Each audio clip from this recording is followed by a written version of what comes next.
윤석열 대통령이 북한에 퍼주기 하지 말라며 단돈 1원도 주지 말라 이런 얘기를 했습니다. 여당 지도부안에서는 자체 핵무장 이야기도 잇따라 나오고 있고요. 어제 북한 주민들의 인권 침해 실태를 기록한 북한 인권 보고서 처음으로 공개가 됐습니다. 자, 관련 이슈들 국민의힘 태영호 최고위원과 함께 이야기를 나눠보겠습니다. 안녕하십니까? 네, 안녕하세요. 자, 직접 스튜디오에 출연해 주셔서 너무 감사합니다. 네, 감사합니다. 지금 최고위원 이제 하고 계시는데 어떻습니까?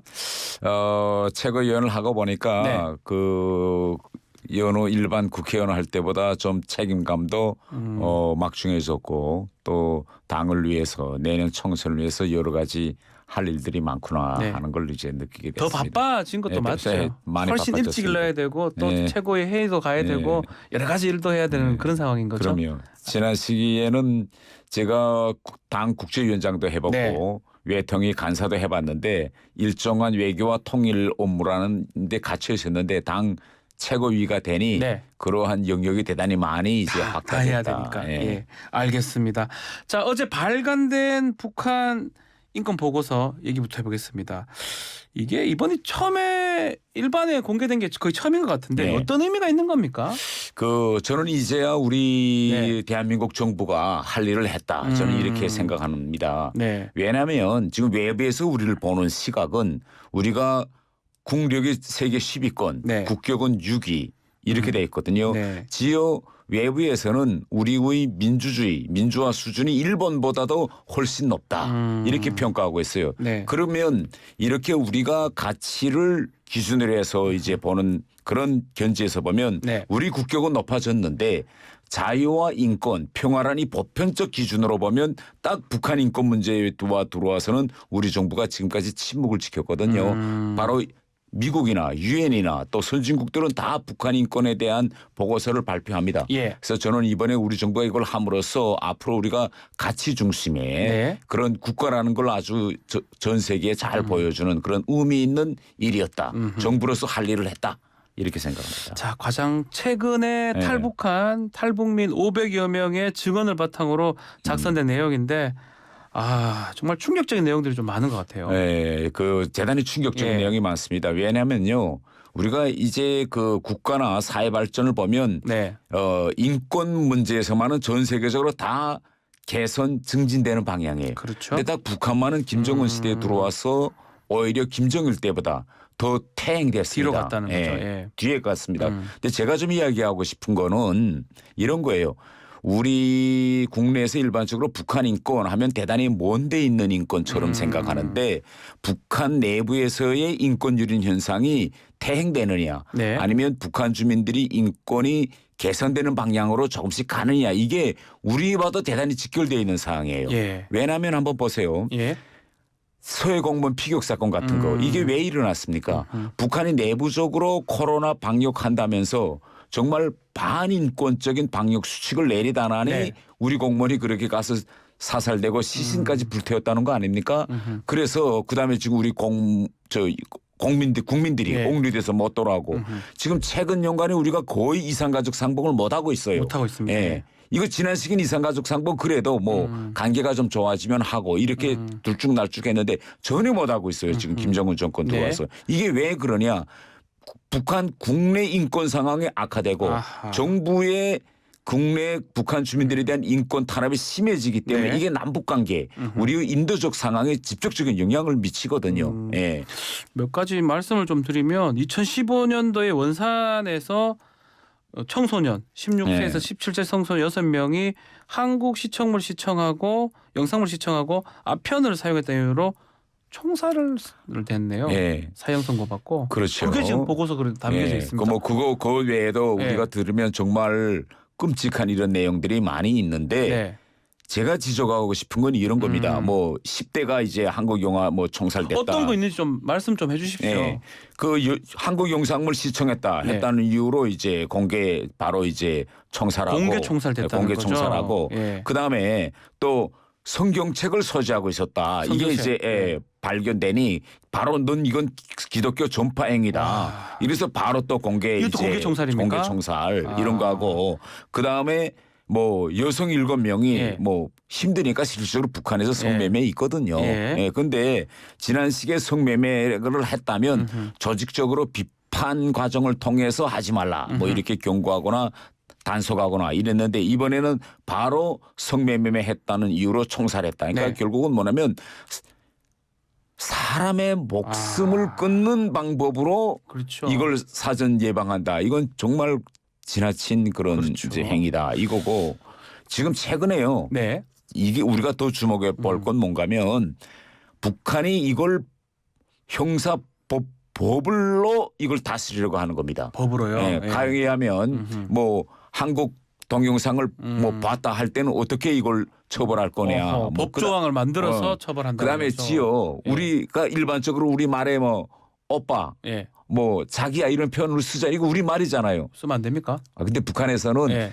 자기 친오빠 보고 오빠라고 하는 건 괜찮아요. 그런데 예. 아. 우리 가정 내에서 뭐 자기 예. 남편 보고 오빠야. 오빠야. 이거 북한에 이런 표현이 없었거든요. 아. 그런데 최근 한국 영화가 들어가면서 한국 드라마 보면서 남편 옆에서 보고서 오빠. 아. 그다음에 남녀간에 사귀었잖아요. 예. 사귀었는데 이제 오빠를 할 수 있죠. 오빠라고 할 수 있죠. 근데 예. 북한에서 남녀간에 사귀었다 해서 오빠란 표현 안 쓰거든요. 아. 뭐 아무개 동무 이렇게 예. 했는데 예. 이제는 바로 오빠란 표현이 걸리면 바로 처벌한다는 이거 거죠. 처벌됩니까? 오빠 그렇죠. 썼다고? 와. 그러니까 이걸 친오빠한테 오빠 써야 되는 거군요. 그래.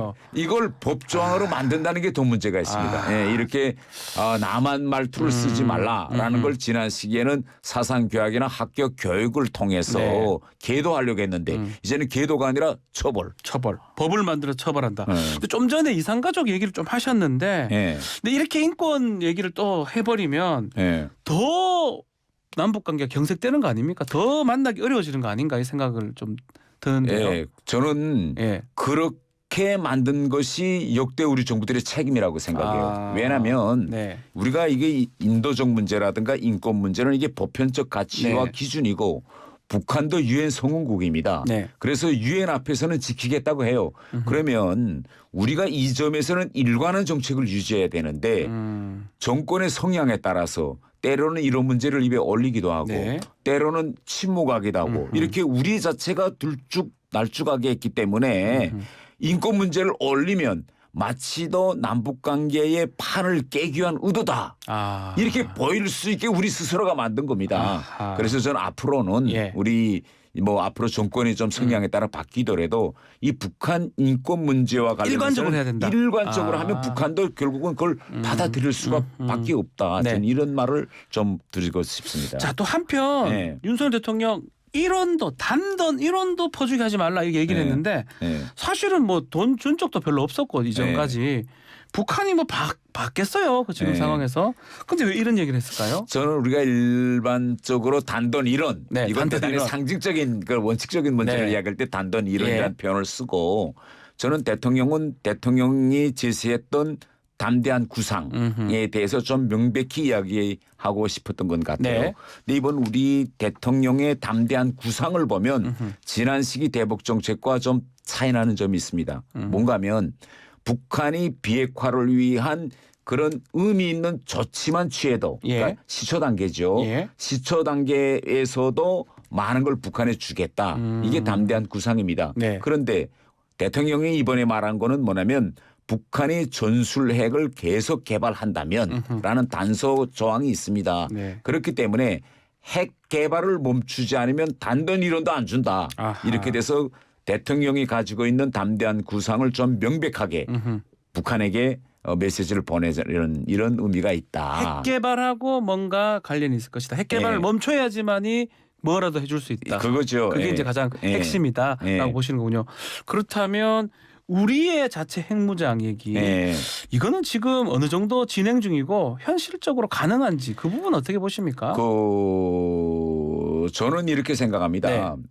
지금 핵무장 이야기만 나오면 모든 사람들이 이건 절대 안 된다.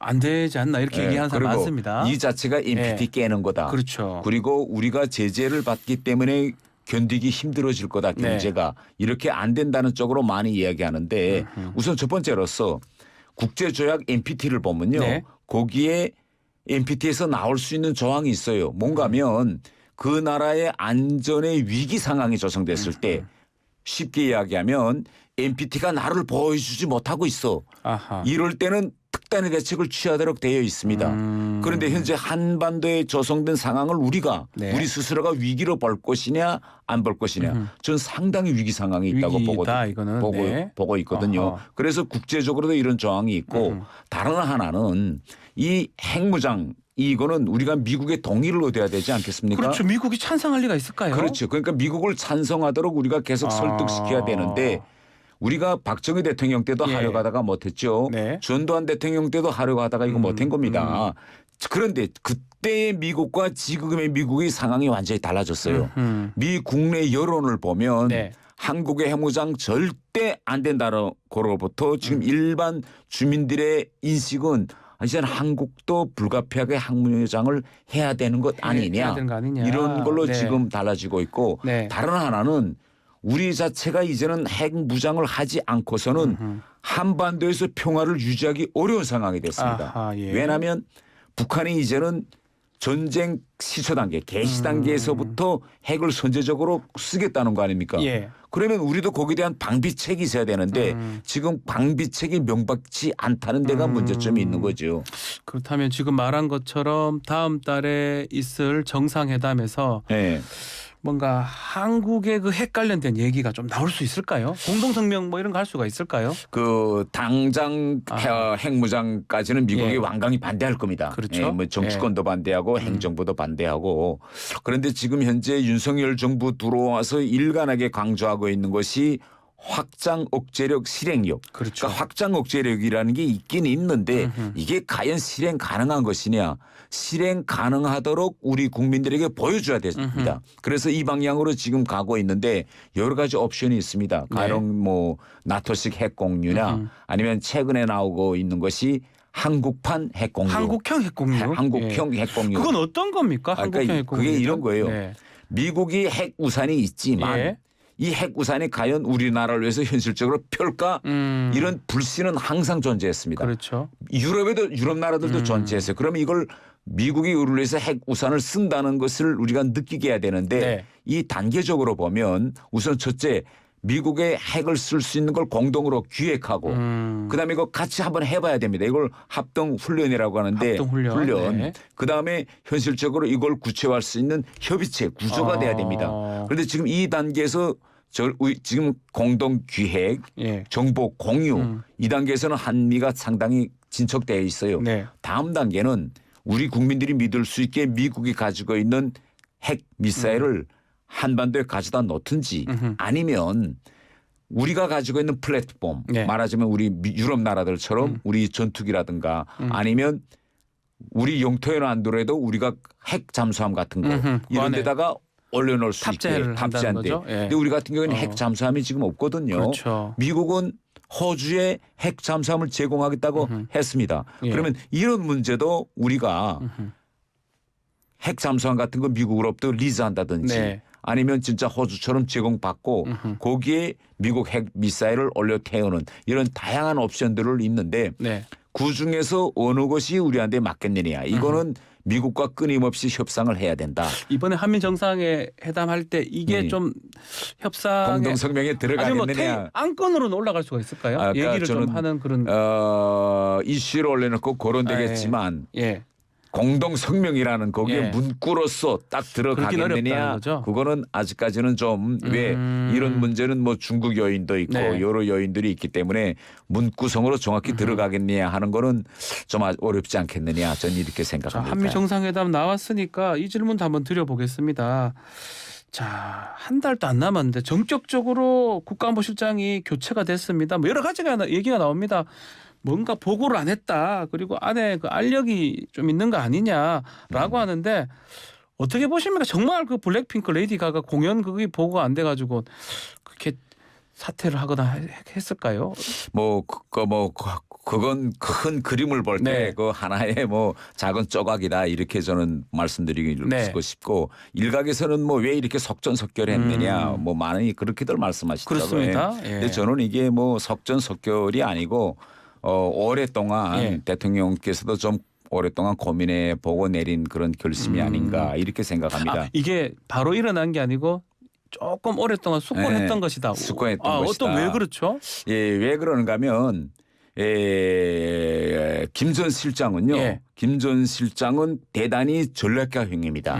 그래서 윤석열 정부가 들어선 다음에 큰 그림을 그렸습니다. 네. 한미동맹 우선 복원이라는 큰 그림을 그리고 그다음 거기에 따라서 한미 정상회담을 했는데 바이든이 먼저 우리나라에 오지 않았습니까? 그렇죠. 이것도 김 전 실장의 큰 저는 업적이다 이렇게 보고 이번에 한일 관계에서도 큰 그림에서 윤석열 대통령이 먼저 확 던지고 지금 치고 나갔거든요. 큰 그림은 다 그려놨습니다. 김 전 실장이 할 건 다 했는데 이제부터 남은 건 뭔가면 디테일로 들어가야 되는데 지금 우리 윤석열 대통령의 지난 시기 정상 외교를 보면 큰 방향성은 맞았지만 좀 디테일에서는 여러 가지 논란들이 좀 있었죠. 그래서 이제는 큰 그림은 완성됐으니 디테일에 능한 사람이 들어와서 이제는 디테일을 해야 된다. 그런데 이번에 조태용 전 주미대사죠. 주미대사. 제가 이분하고 외교통일위원회에서 2년 동안 같이 제 딱 옆자리에서 일해봤어요. 디테일에 대단히 강합니다.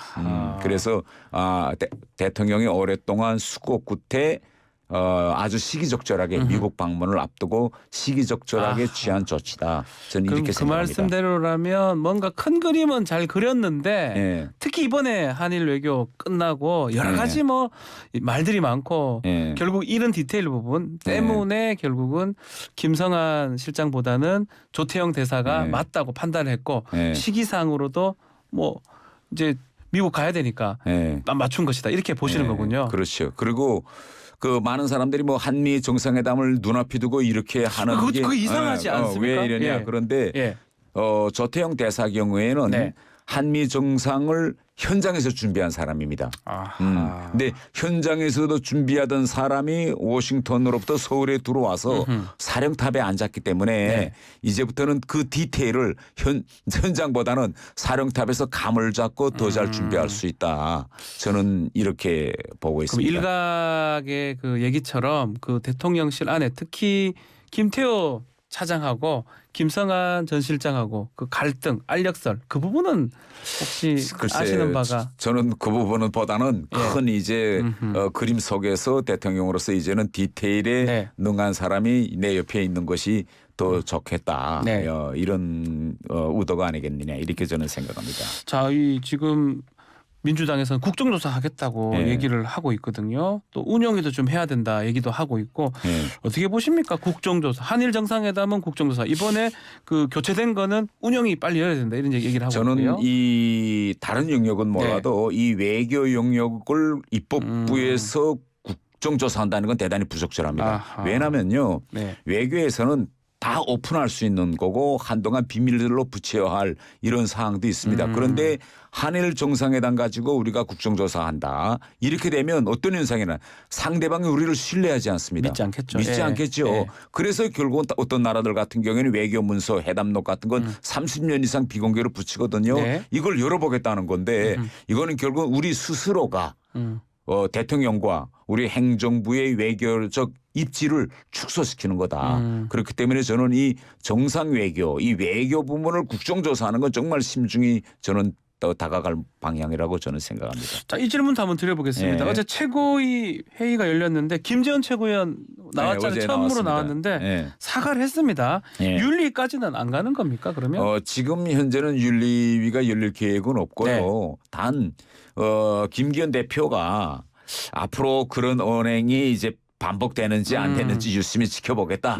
이렇게 이야기했고 또 그 김재원 최고위원의 발언이 나왔을 때 자중자애하라라고 경고도 했기 때문에 앞으로 이런 형태가 반복된다면 그때는 뭐 그 김기현 대표도 다른 그런 고민을 하지 않을 수 없다 이렇게 어제 말씀하셨기 때문에 당장은 윤리까지 가지 않을 거다. 그리고 김재원 최고위원도 앞으로 대단히 심중한 언행을 하지 않을까 이렇게 생각합니다. 그 이준석 전 대표는 자신은 양두구역 한번 해가지고 징계 1년 받았는데 이거 뭐 아무것도 안 한 거 말이 되냐 이런 식으로 했더라고요. 저는 이 양두구역과 그 징계 발언과 이 김재원 발언이 다른 게 뭔가 하면 그때 이준석 대표가 한 말은 양두구역 그다음에 지어당 국민의 힘을 불태워야 된다. 뭐 이런 표현. 그러니까 당 자체를 공격한 거거든요. 그런데 이번 김재원 최고의 발언은 논란의 여지는 있지만 당 자체를 공격하거나 뭐 불태워 이런 발언은 아니기 때문에 이건 현 시점에서는 뭐 이미 경고 조치도 내려졌고 뭐 당장 윤리를 열고 뭐 다뤄할 사안은 아니다. 저는 이렇게 말씀드리고 싶습니다. 알겠습니다. 자, 자주 좀 출연해서 좀 국정 현황 말씀 좀 부탁드리겠습니다. 오늘은 여기서 마무리하겠습니다. 감사합니다. 네, 감사합니다. 태영호 국민의힘 최고위원과 함께했습니다.